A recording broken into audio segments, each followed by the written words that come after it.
अहिले देश कहाँ पुग्यो भनेर सोध्ने उत्तर त उही हो। कुरामा सिंहदरबार, काममा भान्साको तुवालो।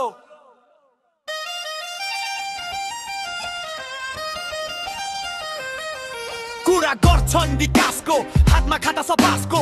जनता भन्छन् हाम्रो बालो, नेता भन्छन् पहिले मेरो भाग बाँडको। हेर नहेर कस्तो देश चलाइदिए, कुरामा नेपाल, काममा दलाल बनाइदिए।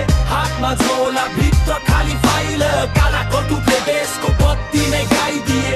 हेर नहेर कस्तो देश चलाइदिए, कुरामा नेपाल, काममा दलाल बनाइदिए। हातमा झोला भित्र खाली फाइल, काला कटुकले देशको बत्ती नै गाइदिए। भेटघाटमा मिठो बोली, मञ्चमा देश प्रेमको गोली। तर बजेट आएपछि हा सबैको आँखा बल्छ तोरी। प्रोजेक्ट सुरु गर्छन् धुम धडाकाले, 2 महिनामा बस्छ रन्का रोड जत्रै ठुलो। साइन बोर्ड ठुलो, काम सुन्ने जनता भने यो त पर्यो झुटको फुलो। पुरा गर्छन् नाकाबाट रेल, बजेट खान्छन् बेला बेला खेल। हामी बिच रात तिर्छौँ